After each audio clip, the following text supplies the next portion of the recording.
सूजी है, ठीक है, लेकिन आपको पता है ये किसकी है? किसकी है? ऑस्ट्रेलिया की है। हेलो नमस्कार जय हिंद में है उसका जो कल हमने ले लिया और ये बदला लेने का हमें घमंड है। 2023 में जो अहमदाबाद को चुप कराया था, 2025 में दुबई में पार्टी करने का घमंड है। ट्रेविस हेड को ब्लू जर्सी पहनने के बावजूद पेल देने का घमंड है। खड़ा हूं आज भी वहीं, गाने को अपनी प्लेलिस्ट से हटा देने का घमंड है। और सबसे बड़ा घमंड तो इस बात का है कि क्रिकेट का किंग, आई मीन असली किंग हमारे लिए खेलता है। विराट भाई अगर सेंचुरी भी लग जाती ना तो कसम से दिल खुशी से बंजी जंपिंग करने लगता, लेकिन 84 रन की पारी किसी सेंचुरी से कम नहीं थी बॉस। वैसे तो हम सचिन की जनरेशन वाले क्रिकेट फैंस हैं, लेकिन ये स्वीकार कर लेने में क्या शर्म है कि आपने भी इंडियन क्रिकेट को कम नहीं दिया है। ऐसा लग रहा है 19 नवंबर का जो घाव था उस पर मरहम लगा दिया आपने, और एक तीर से जो दो निशाने मारे हैं उसी के पैसे हैं, वरना तो सब एक जैसे हैं। पाकिस्तान वाले ऑस्ट्रेलिया को सपोर्ट कर रहे थे क्योंकि एक तो उन्हें इंडिया की जीत बर्दाश्त नहीं है, दूसरा ये कि अगर इंडिया मैच हार जाता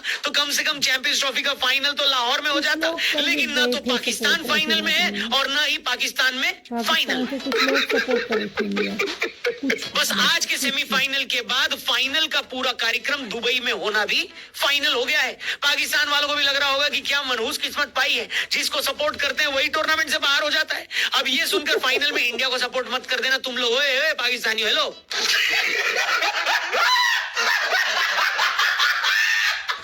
अब देखो दोस्तों, क्रिकेट का क्या सॉलिड सीजन है और अभी तो बस शुरुआत है। क्रिकेटर्स ने तो शुरुआत कर दी है खेलने की और कमाई करने की, पर आपकी कमाई का क्या मेरे दोस्त? सब कुछ ठीक ठाक है तो किसी बढ़िया से पंडित जी को बुलाकर हवन करवाओ। लगातार 13 टॉस कोई कैसे हार सकता है भाई?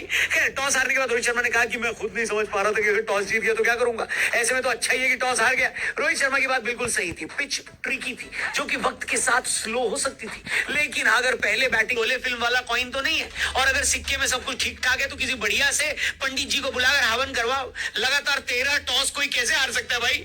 टॉस हारने के बाद रोहित शर्मा ने कहा कि मैं खुद नहीं समझ पा रहा था कि अगर टॉस जीत गया तो क्या करूंगा। ऐसे में तो अच्छा ही है कि टॉस हार गया। रोहित शर्मा की बात बिल्कुल सही थी, पिच ट्रिकी थी जो कि वक्त के साथ स्लो हो सकती थी, लेकिन अगर पहले बैटिंग कर लेते तो हो सकता है कि ट्रेविस हेड नाम का दानव वही करता जो उसने 19 नवंबर 2023 को किया था, लेकिन अब की बार हमें बॉलिंग करनी थी। शुरुआत में तो ट्रेविस हेड ने वैसा ही खेल दिखाया जैसा है पिछले 3 साल से दिखा रहा है। कलेजे पर सांप, बिच्छू, केकड़े, मगरमच्छ सब लौट गए। समझ में नहीं आ रहा था कि आखिर इस आदमी को हमसे चाहिए क्या, हमारे चैन सुकून के अलावा ये हमसे चाहता क्या है। लेकिन रोहित शर्मा ने ब्रह्मास्त्र चला, वरुण चक्रवर्ती को गेंद दी। अब हमने अपनी कल की वीडियो में बोला था कि हेड को आउट करने का बेस्ट तरीका वरुण चक्रवर्ती ही है। जिस आदमी का विकेट लेने के लिए हम 3 साल से तरस रहे थे, वरुण चक्रवर्ती को उसका विकेट लेने में सिर्फ एक गेंद लगी, आधा काम तो यही पूरा हो गया। हालांकि फिर स्टीव स्मिथ ने कप्तानी पारी खेलते हुए ऑस्ट्रेलिया को गेम में 19 नहीं होने दिया, 20 ही रखा। आखिर में आकर एलेक्स कैरी ने काम कैरी फॉरवर्ड करा। इन दोनों की हाफ सेंचुरी की वजह से एक वक्त पर ऑस्ट्रेलिया बड़े स्कोर की तरफ आगे बढ़ रहा था, लेकिन हमारे बॉलर्स ने भी बढ़िया चेक बनाए रखा। शमी सबसे सफल गेंदबाज रहे, 3 विकेट लिए,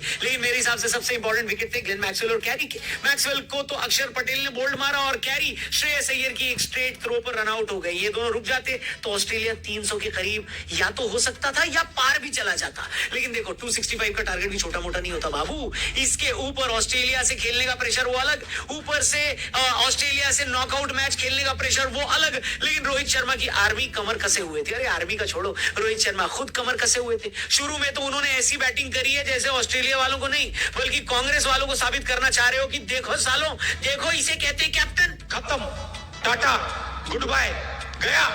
लेकिन 50 के अंदर ही हमारे दोनों ओपनर आउट हो गए। ऐसा लगा कि 19 नवंबर रिपीट ना हो जाए, लेकिन श्रेयस अय्यर और कोहली ने मिलकर ऐसी पार्टनरशिप कर दी कि उसके बाद फिर दिल की धड़कन थोड़ा धीमे हुई और धीरे धीरे लगने लगा कि हम ऑस्ट्रेलिया को और गद्दाफी स्टेडियम को चैंपियंस ट्रॉफी से बाहर करने वाले हैं। खासकर विराट कोहली को तो ओडीआई में किस तरीके से टारगेट चेस करना चाहिए उसके ऊपर एक बुक लिख देनी चाहिए या मास्टर क्लास बना देनी चाहिए। एकदम मक्खन की तरह उन्होंने इस टारगेट को अप्रोच किया।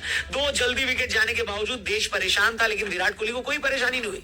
बस दिल तब टूटा जब 84 के स्कोर पर विराट भाई छक्का मारने के चक्कर में आउट हो गए। नॉन स्ट्राइकर एंड पर खड़े केएल राहुल ने बोला कि क्या जरूरत थी, मैं तो मार ही रहा था। सच में पूरा देश विराट कोहली से यही कहना चाह रहा था कि विराट भाई सेंचुरी आ जाती नॉकआउट में तो कई लोगों का मुंह बंद हो जाता, लेकिन चलो ठीक है। विराट के अलावा अक्षर पटेल, हार्दिक पांड्या और केएल राहुल ने बढ़िया कंट्रीब्यूशन दिया और टीम इंडिया बड़ी आराम से लगातार तीसरी बार चैंपियंस ट्रॉफी के फाइनल में क्वालिफाई कर गई है। अब फाइनल में हमें कौन मिलेगा इसका फैसला आज हो जाएगा। New Zealand versus south Africa semifinal है आज। क्या चाहते हैं भाई पूरी इंडिया को पूरे खिलाड़ियों को, पूरे हमारे इंडियन क्रिकेटरों को, जो भी वीडियो देख रही थी, बहुत ज़्यादा पाकिस्तानी ये सोच रहे थे कि आज तो बंद